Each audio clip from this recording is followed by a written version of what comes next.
des moments dans la vie d'un juif qui sont des moments inoubliables. La bar mitzvah. Voilà, c'est le moment venu. David va faire sa bar mitzvah. Il a étudié pendant 1 an avec un rabbin, consciencieusement. Il est prêt. Et bar mitzvah, ça veut dire bienvenue dans le monde des adultes juifs. Ça lui donne des droits, des obligations aussi. Alors, un des premiers gestes que l'on lui fait, le rabbin lui donne une boîte, une belle boîte, en velours bleu, une boîte décorée de lettres hébraïques dorées. Et dans cette boîte, il y a les téphilines, les phylactères. Les téphilines, c'est des petites boîtes, 2 petites boîtes comme ça, qui contiennent des extraits de textes bibliques. Et ces boîtes sont prolongées par des lanières de cuir, et donc on s'enroule ces lanières autour du bras et autour de la tête, et une fois qu'on est bar mitzvah, pour toute sa vie, on est censé mettre ces téphilines chaque matin pour faire les prières du matin. Et donc David reçoit ces téphilines, et c'est un moment très touchant parce que c'est pour la vie, dans cette belle boîte bleue avec des caractères hébraïques dorés. Et puis il y a d'autres avantages. Donc après ça, on passe à la synagogue, et le bar mitzvah a enfin le droit de monter à la Torah, donc il peut monter devant tout le monde et lire dans la Torah à haute voix et diriger les opérations des prières et tout ça. C'est un moment vraiment très très émouvant devant toute la famille. Et puis il peut participer au minyan.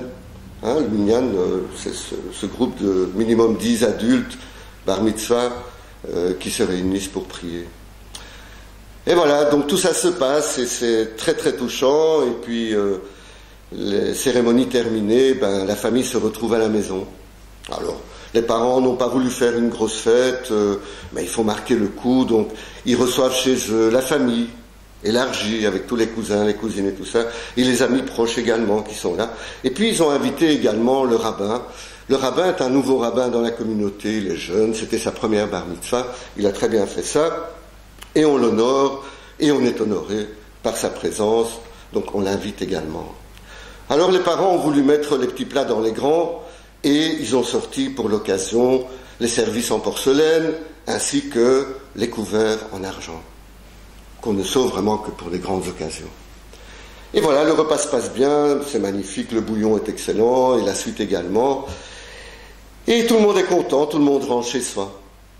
Et le lendemain matin, la famille se trouve à table au petit déjeuner, et la bonne, en les servant, glisse un petit mot à l'oreille de madame. « Madame, il y a un petit souci. » Que se passe-t-il ? Une des cuillères en argent a disparu. Mais c'est pas possible, vous avez bien vérifié, vous avez tout recompté. Oui, il y a une cuillère d'argent qui manque. Mais vous avez regardé partout. Ah oui, jusque dans la poubelle, j'ai fouillé partout, madame, j'ai regardé partout. Cette cuillère a disparu. Alors ils se regardent entre eux, ils disent, mais enfin, ça peut pas être un membre de la famille, c'est impossible ça. Et les amis, c'est des amis proches de longue date, ça peut pas être eux. Non, on peut pas y croire. Il reste plus qu'une personne, c'est le rabbin, quoi. Bon, on le connaît pas bien, il est jeune, mais un rabbin, c'est quand même un rabbin, quoi. Oh là là. Et puis, quoi, on va pas investiguer auprès de lui, on va pas aller lui poser la question, c'est pas normal. Donc ils sont bien tristes quand même, c'est quand même une cuillère en argent, quoi. Bon, voilà. L'affaire est enterrée, ils remettent les couverts dans la boîte pour les prochaines festivités. Et le temps passe. 1 an, 2 ans, 3 ans, 5 ans, 8 ans, 10 ans. 10 ans plus tard, David, qui en a 24, 25, se retrouve à Jérusalem au mur des lamentations. Et il prie. Et à côté de lui, qui il aperçoit ? Le rabbin. Il est là au mur des lamentations. Alors il se souvient de cette histoire de cuillère en argent et il se dit, on est là devant le mur des lamentations, c'est un bon endroit pour